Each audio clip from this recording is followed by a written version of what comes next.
What's going on, everybody? Good morning, or afternoon, or evening, wherever you are on this big blue marble. For me, it is 9:30 on the dot in the morning.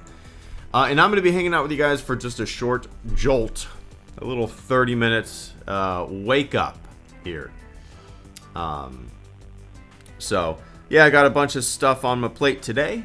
Don't have to do anything for about an hour, so figured I'd hop on here instead of endlessly scrolling on my phone on the couch. But welcome, guys. Good to see everybody.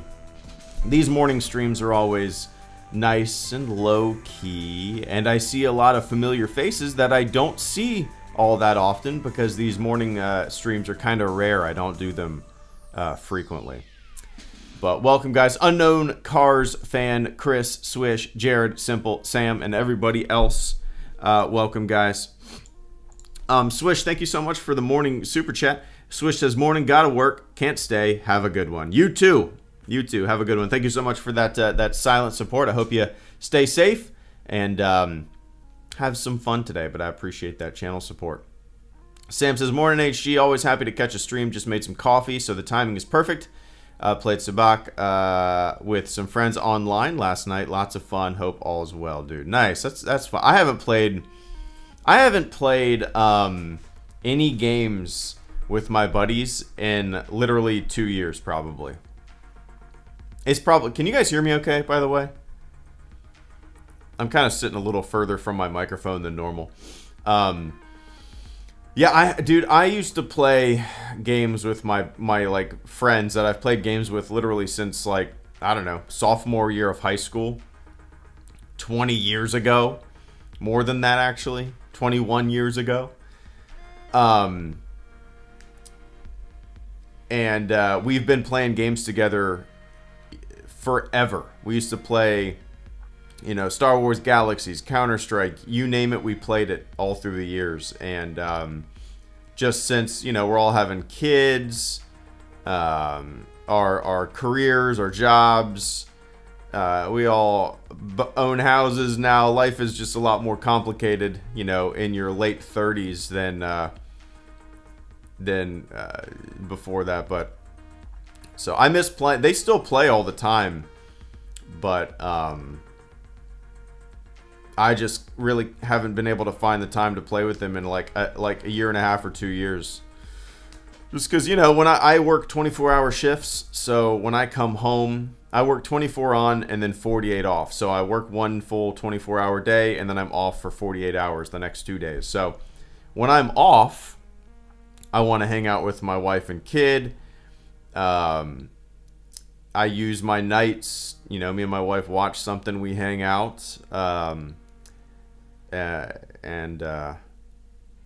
mean, I know my wife wouldn't give a shit if I played games, but like for me, it's like I don't see them for 24 hours.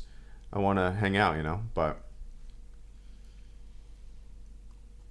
anyway, maybe I'll text them and be like, hey, count me in. Next time you guys play, count me in. But yeah, anyway. I forgot my coffee downstairs. I just realized that. Oh well. I'll throw it in the microwave in a few minutes.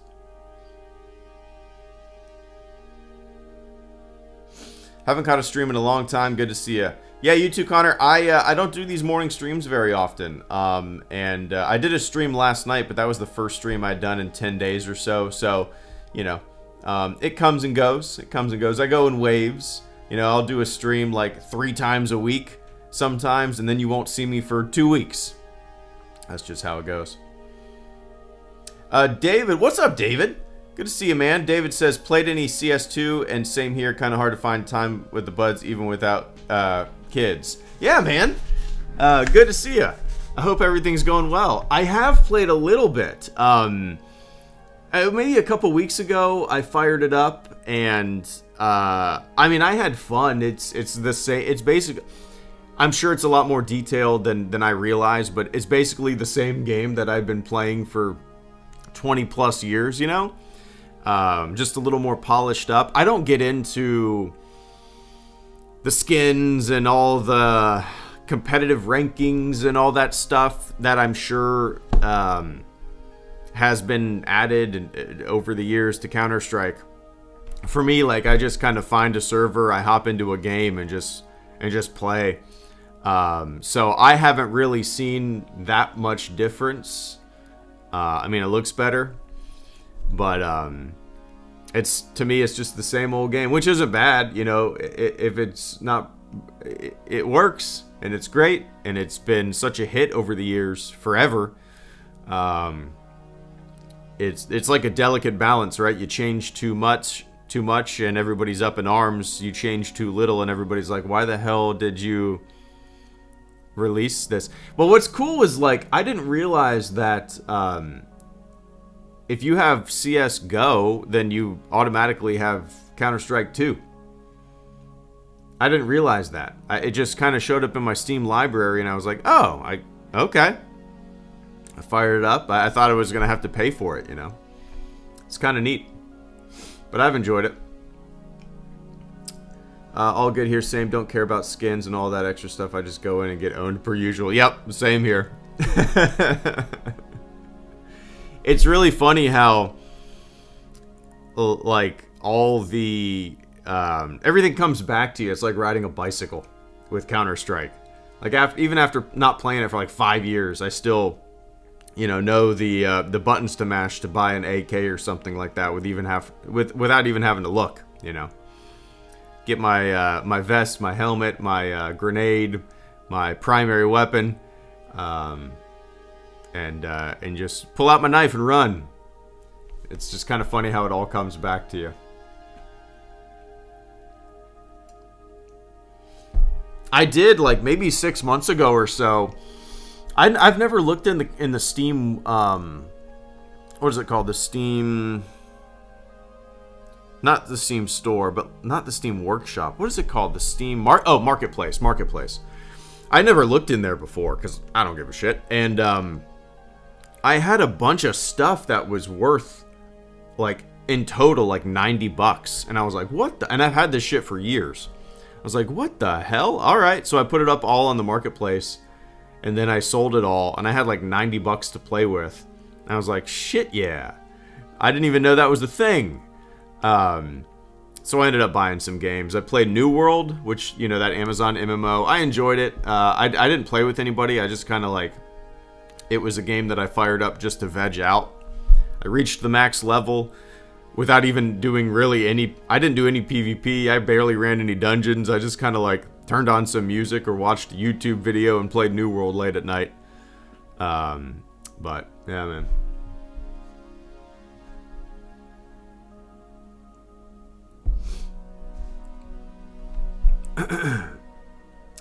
Baggins, thank you so much for the channel support this morning. Baggins says, actually watching live, I should be working. Hee hee. Yeah, what's the task? What are you working? Where are you not where are you working? Don't get too personal, but, like, are you sitting at a computer? Are you driving a forklift? There's a big difference. Like, if you're sitting at a computer, typing something up, sipping on coffee, go for it.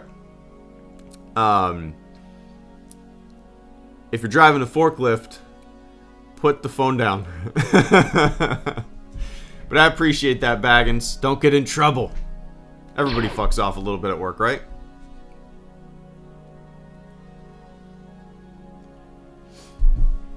Everybody fucks off at work a little bit. It's okay. Especially in my field. But yeah. David James has been telling me about New World, but I can't get into new MMOs. WoW or nothing for me. I get it, man. I work with a couple guys who bring their laptops to the stations, and they play WoW. And I was watching them the other day, and it brought back some memories. And, you know, I haven't played WoW since maybe the first year or two that it came out. It's been so long. But it's just kind of neat to see, like, they're in their late 20s, and it's just kind of neat to see them playing WoW. And I don't know.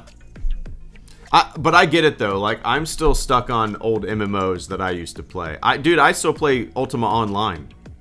I swear to God, every year I go through this like an Ultima Online obsession for like a month.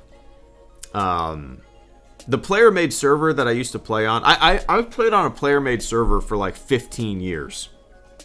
And about, I don't know, a year ago, it shut down. So I haven't really played any lately at all. It was kind of a bummer to see it go away because, you know, that was my little place to play. That was my little place to build a house, you know, do some PvP occasionally, just to have fun for a month and then forget about it for a year, you know. But I wouldn't mind checking out the Ultima Online, like, official servers just to see how it's doing these days. But apparently, they are making, like, and I haven't been following the news, but apparently they're making, like, an Ultima Online Classic server or something like that, where it's basically Ultima Online as it was way back in the day. So I might check that out.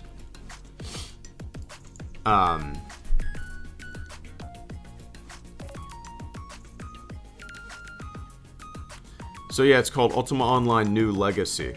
So when is that new server that launches with original map of Britannia using customized rule set, blah blah blah blah. I don't know when it's coming out. I'm trying to figure it out. Let's see.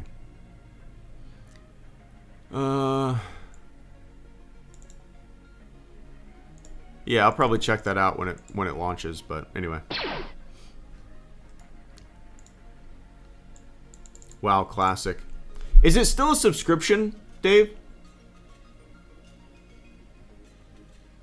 Or did it go away of free to play like so many MMOs?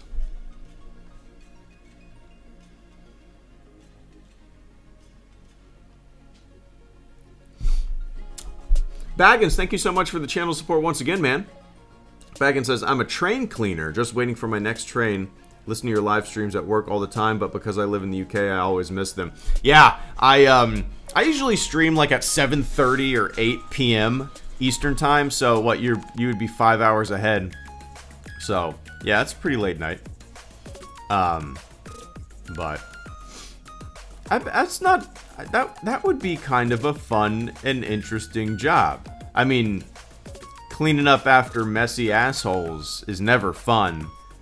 But I guess you would get breaks in between. So every time I'm curious. Every time a train pulls into your station, is your station the only one that cleans? Like, does it reach the end of the line and then it gets scrubbed and then it goes back in service? Or are you at like a random station and you just kind of rove around?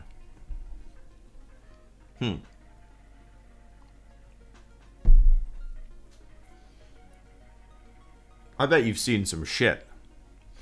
Literally and figuratively. I bet you've seen some shit.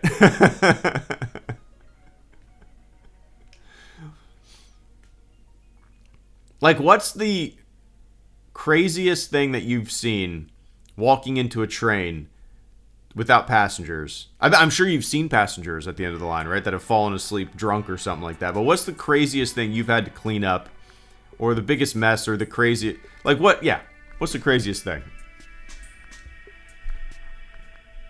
Comes with the usual WoW sub. Okay. What? How much is WoW a month?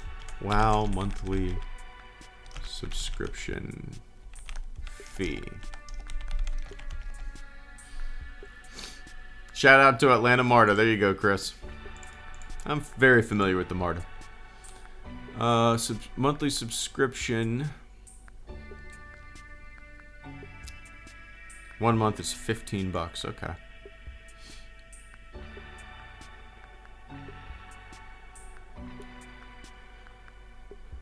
All right.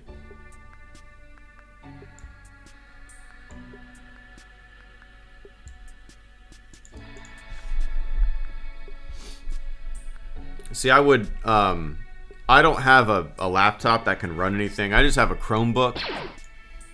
It would be cool to like, again, I work 24-hour shifts, and it would be cool to like have a gaming laptop or something like that I could play at the station, but I feel like whenever I've tried to do anything like that, like I've brought my Switch a couple times, and whenever I try to play something, we always get calls. Like, whenever you try to do something is when you, like, I'll go to, I'll put my my running clothes on to run on the treadmill, and as soon as I get dressed, as soon as I get on the treadmill, as soon as I hit start, we get it toned out to a call. That's how it happens all the time. But it's almost not even worth it, depending on what station you're working at.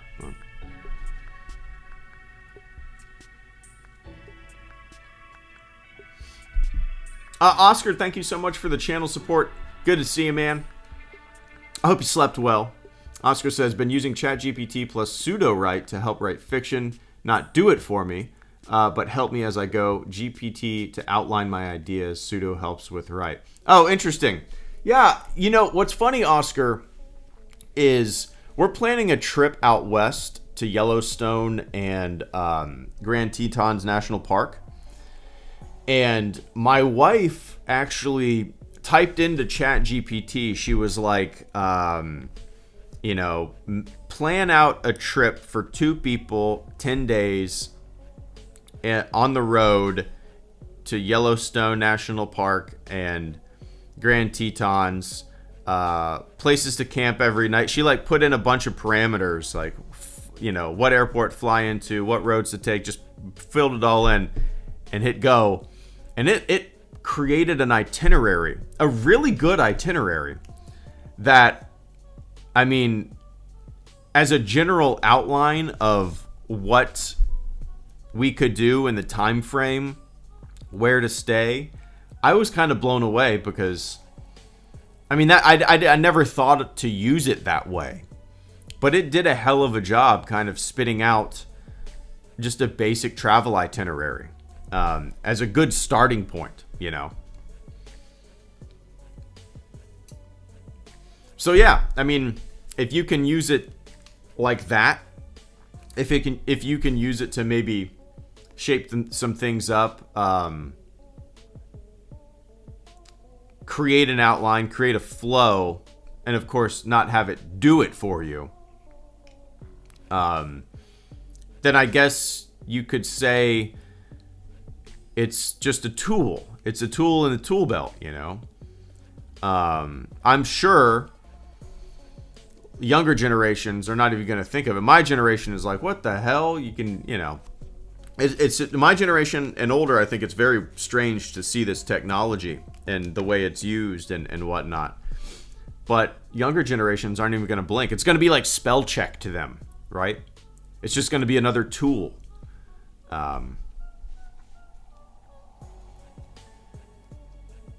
But yeah, I appreciate that, Oscar. Cheers, man. Best of luck. I'm sure it's quite useful. I've never heard of pseudo-write. Pseudo-write.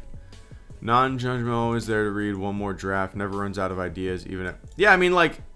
Yeah, this shit is gonna... In the future, younger kids are gonna... It's just gonna be another tool in the tool belt. It's gonna be the equivalent of, like, spell check or grammar check in Word and stuff like that, you know? But, yeah. Alex Dunn, thank you so much for the super chat and channel support. I greatly appreciate that. Alex said, good morning, Greedo. Just got done with PT and found out that I don't start class until February. Whoa, LOL. I'm just going to be chilling for a few months. There you go. There you go. At least you're PTing.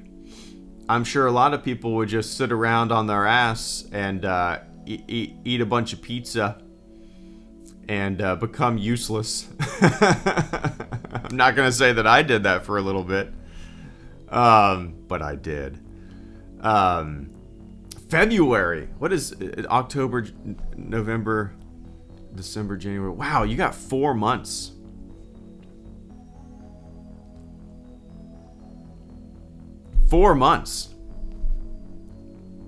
Enjoy it. Enjoy it. I'm sure you're going to have to do some random ass base duties or whatever. But enjoy it, man. Hell yes. Earn a paycheck for basically sitting around and PTing occasionally. Army loves their PT. Good.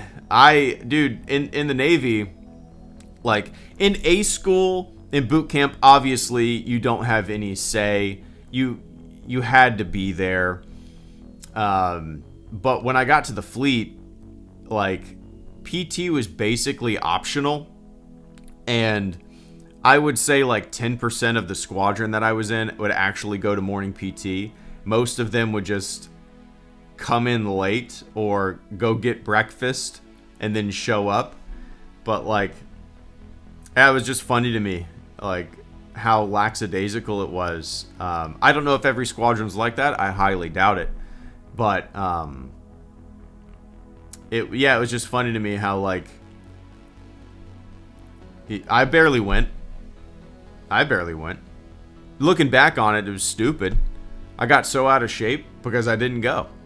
This was in 2007, 2008, 2008 probably, 2008.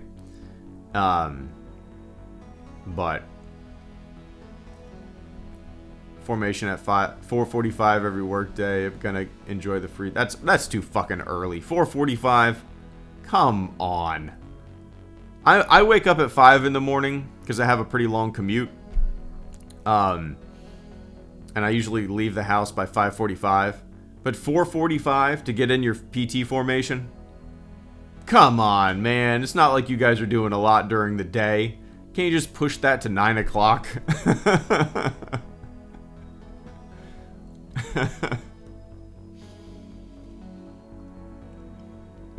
4:45. You're telling me you guys are so busy all day you can't do PT at noon?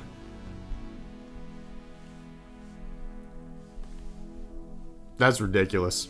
Hey, yeah, tell your what I don't know. Tell your captain I said that's ridiculous. Go ahead and go tell him.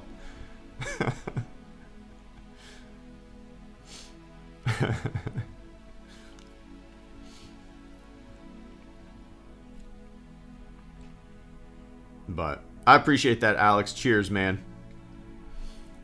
I do more working out and over the past 3 years than I ever have in my entire life. Every day I do something. Yesterday I ran 4 miles. Today I'm gonna go to the gym. I do mostly cardio, but just because I don't know. I like cardio. I like running. I don't like. I see people get exhausted on fire scenes really quick, and I never want to be that guy. So, to me, for in the fire service, I think the most important exercise is cardio. I mean, you could be jacked, you could be ripped, but if your cardio is not up to game, you're gonna suck down a bottle really quick, and you're gonna have to go to rehab fast. Yeah, to me, cardio is the most important. But anyway, push it up to chain of command. Good, yeah, do it.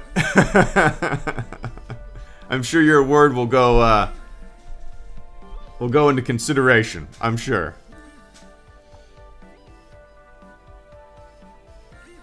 But yeah, I appreciate that, Alex. Hope you're doing well and hope you're enjoying it. Enjoy the time. Oh, it massively helped, Kipperin. I'll get it. Yeah, that's an interesting. I'll get to that in 1 second, man. But that's definitely an interesting question there. Connor Colucci, thank you so much for the super chat and channel support, man. I greatly appreciate that. Just want to thank you for being the man. I'm in college now. Found your channel in 4th grade. Whoa, coming back always brings back some great memories. Oh, dude, 4th grade. 4th grade. Holy shit, 4th grade. You probably shouldn't have been watching my stuff in 4th grade. You probably learned a lot of bad words and stupid shit. 4th grade, that is wild. That Connor, that blows my mind. You were in 4th grade when I started this channel, or when you discovered it, rather.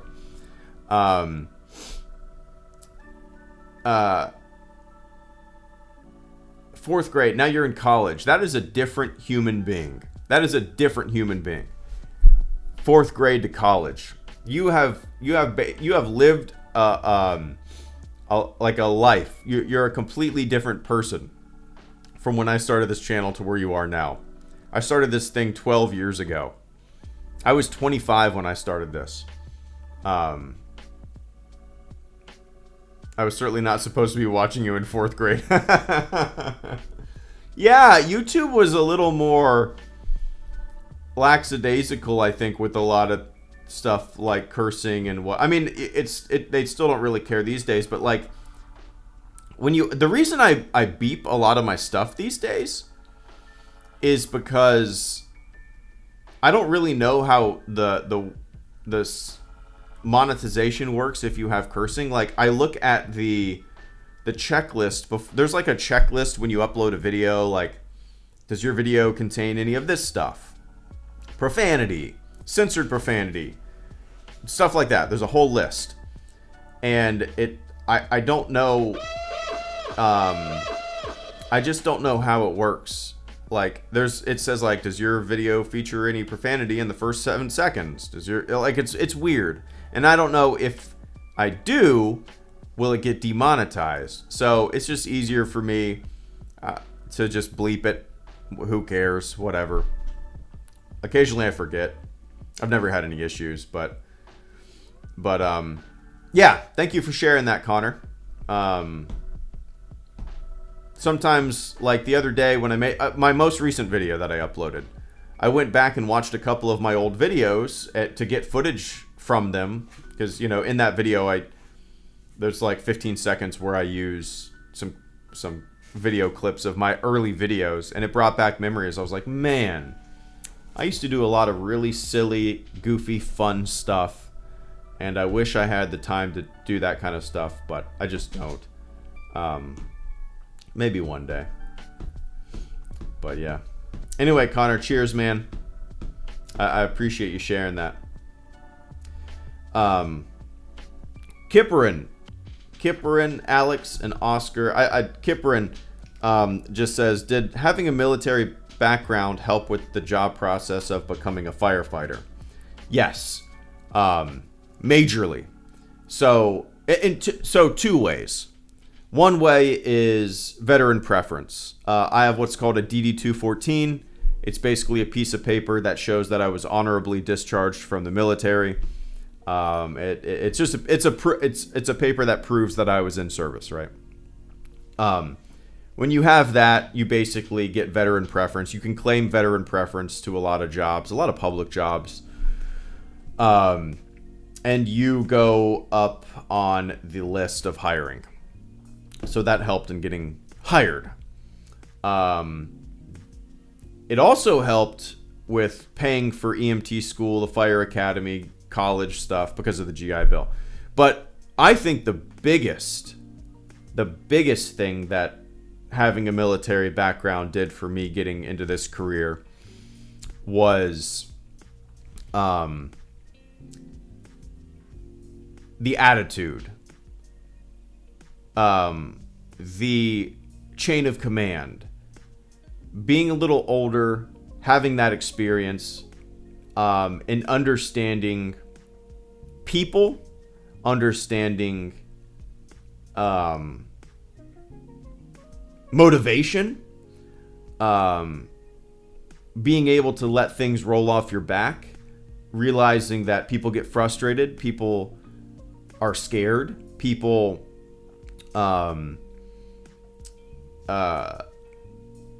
are good leaders, and there are people who are bad leaders. Being in the service, I saw a lot of good leaders and bad leaders. Being in the fire service, I've seen a lot of good leaders and bad leaders. People who should not be in a leadership role. Once you see that, and having experienced that in a I guess a prior life, you could say, you are able to just kind of realize it's kind of hard to explain. But having that experience, dealing with people, just being able to put up with bullshit. Because in the military, you put up with a lot of bullshit. So, like, coming into the fire service, there's bullshit everywhere. I mean, not in the fire service, but everywhere. So, having that experience of in that world, coming to this world, it prepared me for the fire service. The chain of command, the way you act, the military bearing of it all, dealing with stress, all that kind of stuff. There's a lot of people who are in the fire service who have only ever had a job in the fire service. They might be 30 something and they got hired when they were 18, right? And the only world they know is the fire service. And yeah, they might be way more technically proficient than I am because I haven't been on the job as long as they are. But when you've only done one thing, and you haven't experienced a life outside of that and other careers, other jobs, I don't know if you're as well-rounded as a lot of the other people that I work with who were prior military or did something else before this. I think it's a career, and it's great if you get in early, but I think it's a career that is almost better suited if you had a life and a job before this job, if that makes sense.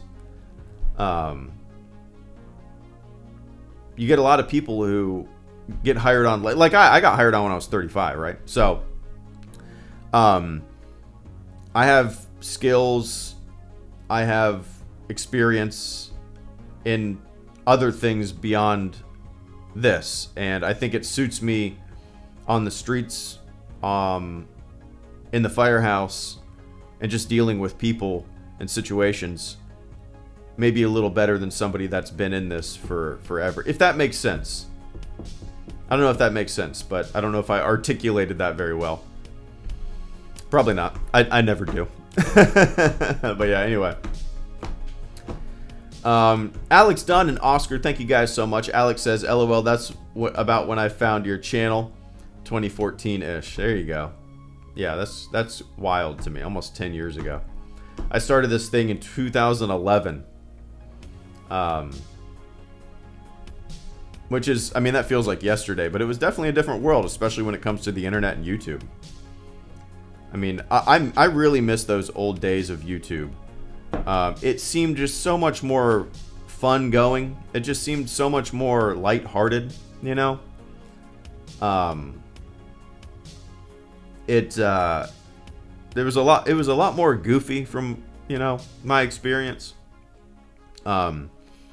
It wasn't like, so much of YouTube now is just like people sitting there, and I do this too, but so much of it is just people sitting there with the microphone talking about shit that maybe they're not all that interested in. Like, there's people on YouTube who just talk about everything, whether it's shit that comes out in the news, whether it's movie stuff, and I'm like, really? You're interested in all this shit, or you're just trying to pump out a couple videos today to earn a little ad revenue? Like, it's very easy to just, if you have the gift of gab, to sit in front of a microphone, flap your lips for a few minutes about something you probably don't know shit about, but you gotta have an opinion about it, and put it out. That's so much of what I see YouTube as these days. And granted, that's probably just a very cynical perspective. There's a lot of really good stuff out there. It's just, there's a lot of stupid shit too. I mean, like, how many fucking videos can you make about something being woke? Like, to me, I don't give a shit what your political affiliations are. I got friends all across the spectrum. I don't give a fuck. I get along with everybody. But if you make, like, 500 videos about something or other being woke, like, that is fucking embarrassing. You're a grown man, and you're making 500 videos about fucking Barbie being woke. Like, shut it. That is some dumb loser bullshit. As a man, it's fucking embarrassing. And the fact that that shit is just propelled to the top of like the YouTube watch leaderboard is equally as embarrassing to me. Like, most of the time, you just I don't know. It's so stupid. And if they don't feel embarrassed, they should. You really give a fuck about Barbie? Really? I watched it. It was fun. Shut the fuck up. God. Cool. You ripped up your ticket and threw it in the garbage and you videoed it. Neato, man. What a badass. Like, God. Lame motherfuckers. Just lame motherfuckers. And people watch these people and they think they're cool. And I'm like, what the fuck?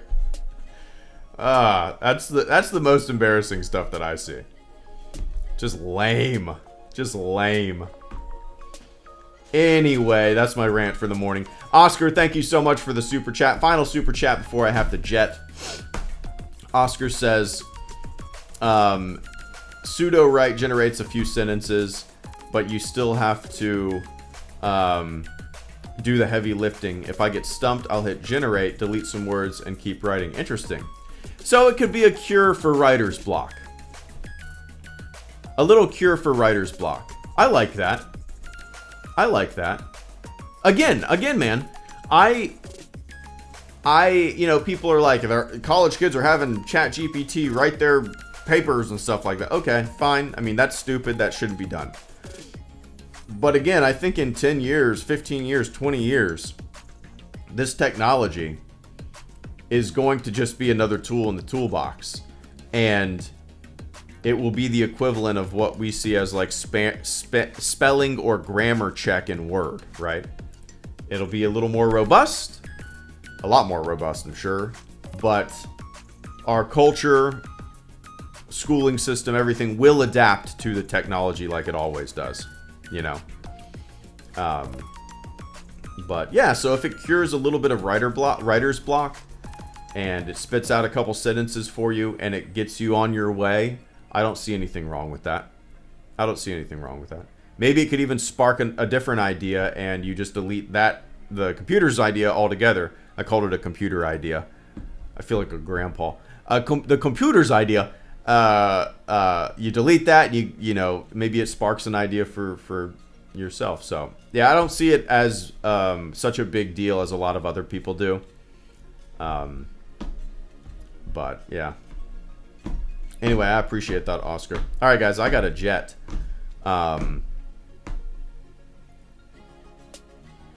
But yeah, thanks for hanging out with me this morning, man.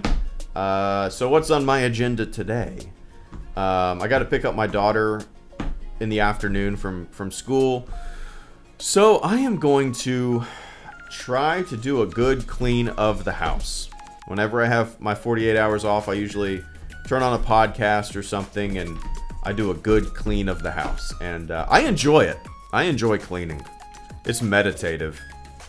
You know, you just go through the motions, you listen to something, you blast some music, you open the windows, and I've always enjoyed it.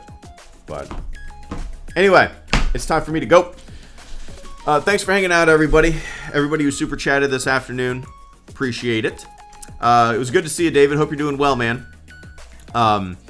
And Alex, best of luck. Enjoy the months. Enjoy the months. I'm sure they'll fly by. But all right, everybody, enjoy the rest of your morning, your afternoon, your evening, wherever you are on planet Earth.